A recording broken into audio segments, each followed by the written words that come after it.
Hi everyone, today I have a really fun recipe for you that's so easy to make. Last week I made a batch of pesto, but I was out of basil because my basil plant kind of went kaput over the winter. So I used dandelion greens instead and it came out so good. And I ended up putting it on everything. I put it in some pasta, I put it on bagels, I used it as a sandwich spread. I mean, I was using it on everything, and then I thought, why did I not make a video of this? Because I think you would really enjoy it. So I'm going to remake it again today. It's so easy, I'm telling you. Put everything in a food processor or a blender and it's done. So let me show you how it's done. We've trimmed the stems and cleaned the dandelion greens, and we're going to put them into the food processor with all the other ingredients. So here we go. First go the dandelion greens. And you can chop these smaller if you want to be a little bit more manageable, but since we're going to blitz them, we figured it's a time saver.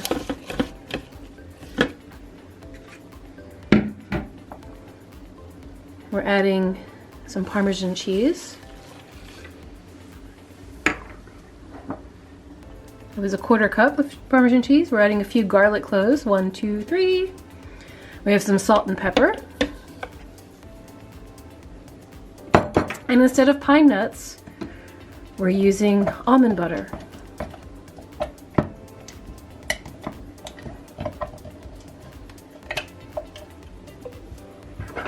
One big heaping spoonful of almond butter.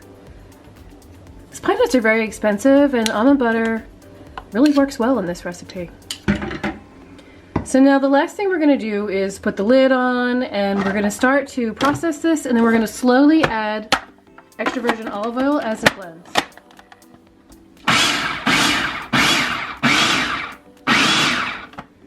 And now we're going to remove this piece that keeps stuff from flying out of here. And while we blend this together, we're going to slowly pour in some olive oil.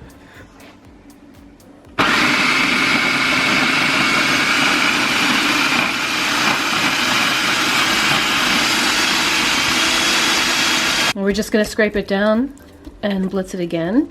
And the amount of olive oil that you add is really up to you. It depends on what consistency you want. Some people like their pesto to be really runny, and some people like a little drier. About a 1/4 cup is what we're going to use.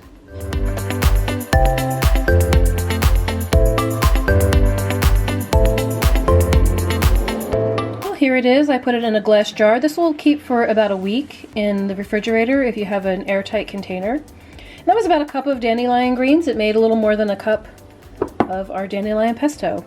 You can use this on all kinds of things. You could use it on pasta. Sometimes I put this on toast, or I put it as a sandwich spread. It would be really good on a steak if you like this kind of things, and it's great on eggs. So use your imagination. And as you use it, if you want it, this is a consistency that I like it to be, but as you use it, you could always add a little more olive oil to it if you want to make it a little more runny. You could add a little bit to a salad dressing or something like that. It's so versatile. Into the fridge it goes.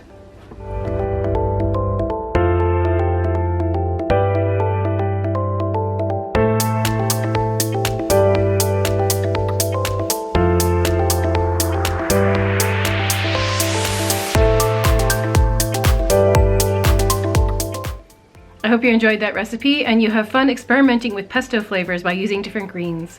Thank you for joining me, and I will see you next time. Don't forget to share this video with your friends and subscribe if you haven't already. Bye!